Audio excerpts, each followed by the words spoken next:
Hey there.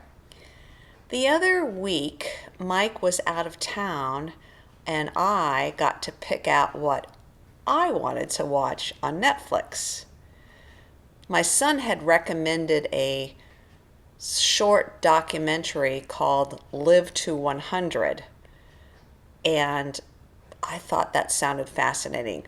So, in the space of 3 nights, I watched all 4 episodes, and it was about people who are very, very healthy and live to 100 in areas called blue zones. Have you ever heard of the blue zones? Do you want to live to be 100? Let me share with you what I found out.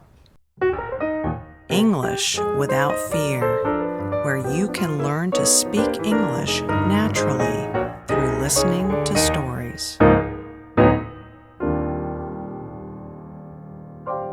The man who created this series is named Dan Buettner. He's famous for having crossed several continents on bicycle, and he's been an explorer for National Geographic. He heard about certain areas in the world called blue zones where there were numerous people living to be 100 and more. And he spent 20 years researching them, researching the people and the places and what they did, and looked for commonalities. I was fascinated and over 3 days watched all 4 episodes, and I'm still fascinated. The places he went, these blue zones, which have the highest number of centenarians, people who lived to 100 and more, are an island off the coast of Greece called Ikaria, a town high up on the island of Sardinia, which belongs to Italy, a busy city in California called Loma Linda, that's how we say it, a village in Costa Rica, and a certain village or town in the island called Okinawa, which is, I don't know if it's part of Japan or separate, but they're very close. What the health of these people is like, and all 5 of these places, is phenomenal, both men and women. Almost no cancer, imagine that. No heart disease.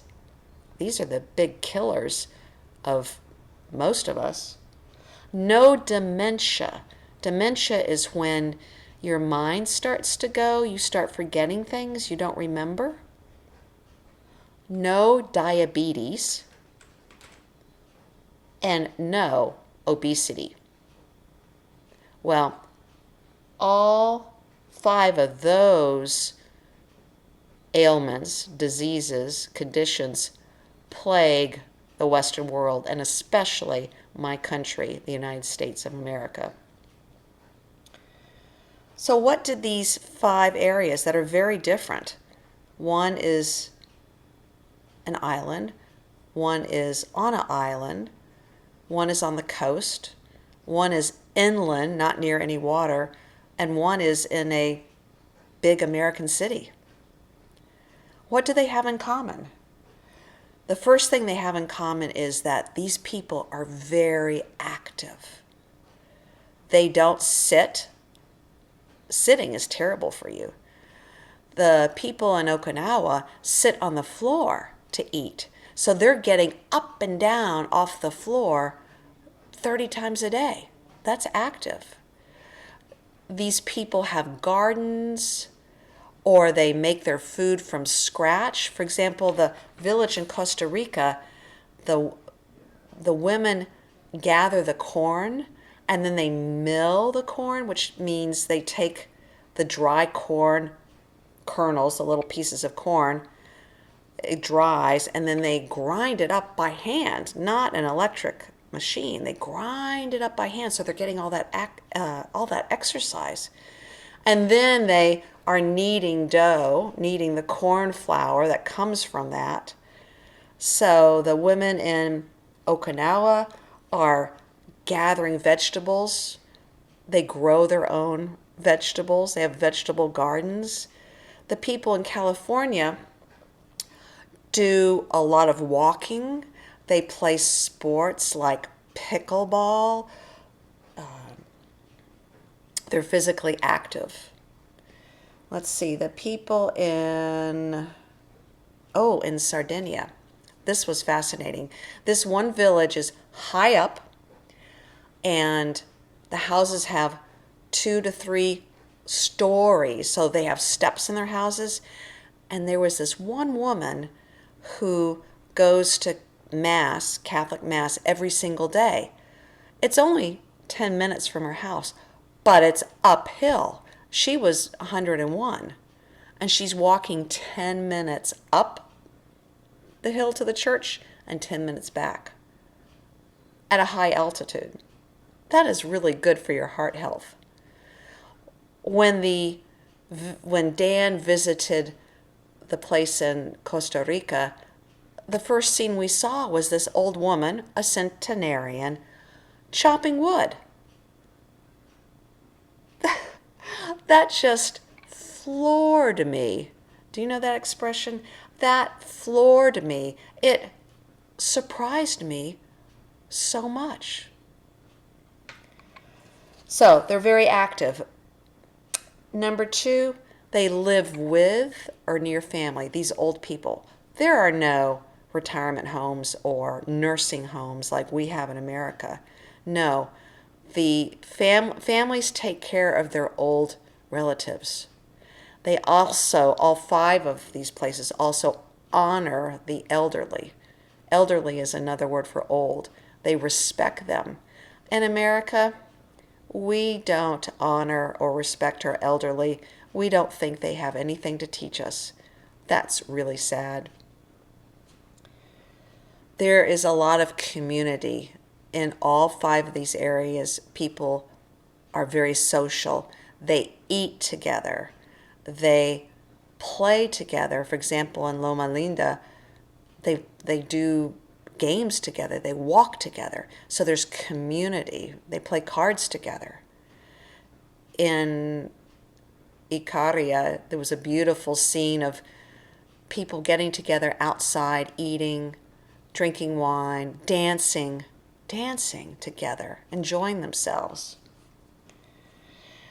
There's a Japanese word called ikigai, and it means your purpose for living. The French say raison d'être, reason for being. Your purpose in life, we might say in America. Well, the centenarians are teaching their grandkids, passing on skills, cooking.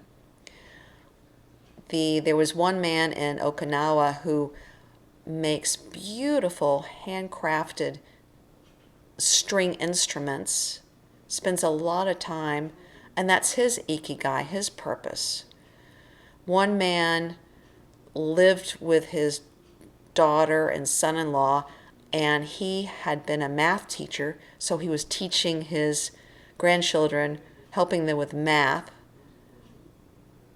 Just everybody had a purpose for living, whether it was just to keep making your own food. One other commonality, something they had in common, was none of these people eat processed food. Not at all. Food that is manufactured. They ate real food. And the diets varied. In the Greek island, Ikaria, and in Okinawa, there was fish and vegetables. In Sardinia, they had animals like goats and sheep and cheese and pasta and fresh bread and fresh produce, fresh vegetables and fruit. In Costa Rica, they didn't have any animal protein. They had corn, they had squash, and they had black beans. Those are the three foods they had. And all these areas produced centenarians. In Loma Linda, California, most of the people there are Seventh-day Adventists, and they are vegetarians and eat fresh foods. And they eat together, lots of together. For some communities, having a faith, trusting, believing in God, was key in Sardinia and in California. That's what Dan Buettner reported on. So, how can you and I incorporate some of these practices? For me, staying active is easy. I work out, but I also clean the house with my husband every Monday, and we have stairs. Stairs are really good. Here in America, a lot of people my age, I'm 66, they want to move to just a one-story house. That's bad. Stairs are good for us. Active is not hard. I think we could do more with community, my husband and I. We don't play with other people very often. We don't eat with other people as much as I think we could. I think we both have a reason, an ikigai. I love languages. I want to share my joy of languages. I want to help you acquire English. That's my ikigai. And we don't eat processed foods at all. At all. That's been important to us for the last 6 years. And we are Christians, and we have a community of other believers with whom we worship and share our lives. But the hardest thing for us, for me, Maria, my husband Mike, is we don't live near family. So as we get older, that's one of my prayers, one of my goals, that we have 2 sons who are married with children, that we can move near one of our families. That's something that we will keep in mind. So that's what I learned from these episodes, and I'm still really excited about them. What about you? Are you interested in a healthy lifestyle? Do you want to live to be 100? Which of these commonalities would be difficult, hard for you to put into your life to start practicing? Leave me a comment below this video. And thanks for watching.